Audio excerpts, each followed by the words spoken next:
Welcome to another episode of Something Simple and Light with Tolu, Alao. In this episode, we're going to be talking about leadership and team management. In a country where there's significant infrastructure deficits, we have power issues, we have road network issues, we even have, security issues and a host of all the issues. It becomes imperative for operations managers and leaders in this space to build resilience and remain committed to ethical leadership that is based on mutual respect for the individual, open and honest communication, and just the discipline to being committed to what you say and doing what you've promised, right? This can be a huge differentiating factor for businesses.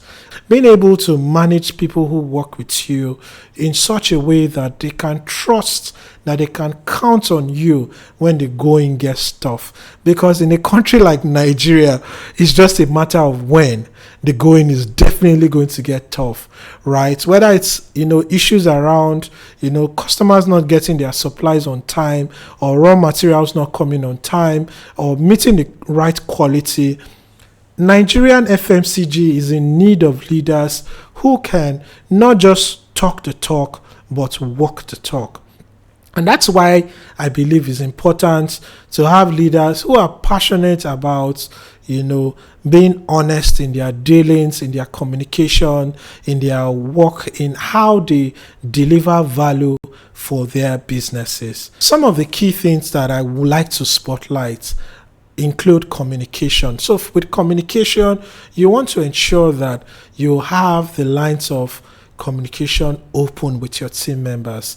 Clear, effective communication.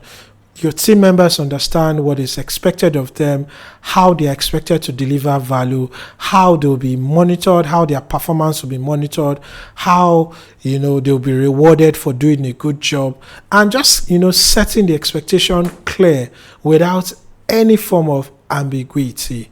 Another part of team management is also investing in building your teams, right? We've talked about a number of, frameworks like Lean, Six Sigma, logistics excellence, transformation, manufacturing excellence, and all of this keeps changing.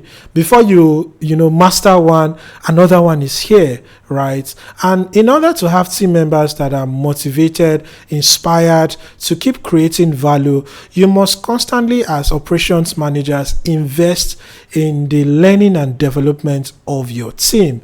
It's very easy to get swamped and overwhelmed with day-to-day operations, running around ensuring that trucks are delivered on time, customer orders are converted, and all the things that keeps operations managers like us busy, right? But you must never lose sight of the long game, right? Ensuring that you invest in your team members would always pay back in significant returns, right? Because it means that your team members are constantly sharpened enough to recognize opportunities for improvements, for efficiency, improvements, operations, improvement, transformation, and all of that. Another part of motivating and empowering your team in operations, and this is specific, in some way to the Nigerian and FMCG context, right, is ensuring that you have a well thought out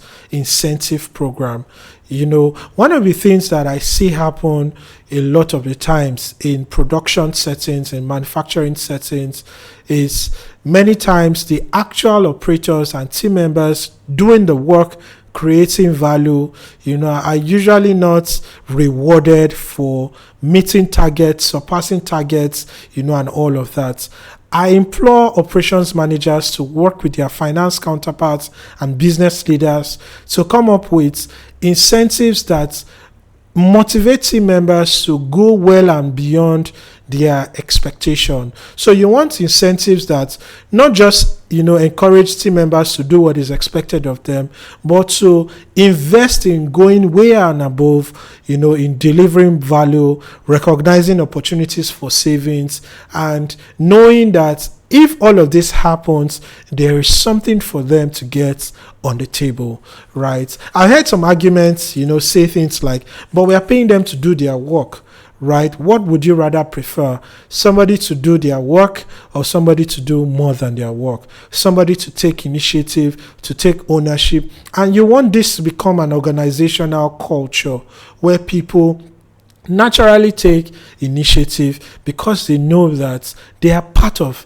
the gains, right? They enjoy, they get the benefits, they share in some of the profits if things go well as expected or even beyond expectation. And these are things that you want to encourage your team members. Finally, you want to empower your team members by giving them a vision of the future. So you want to make sure that there's a clear career path, there's a path for growth, there's a path for promotion, there's a path for next steps, right, for them. They can see that clearly, and this is something that can spur your team members to aspire, to want to be more, to give more, to do more, and to show up as their best self every single day, right? I hope with all these points that we've talked about today, you can begin to think of creative ways to motivate and empower your team members to do their best and deliver effectively of the job. This is something so critical, especially within the FMCG space.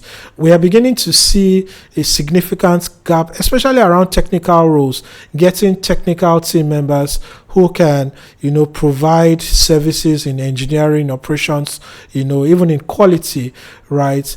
And, many of these guys will go where they are valued, right?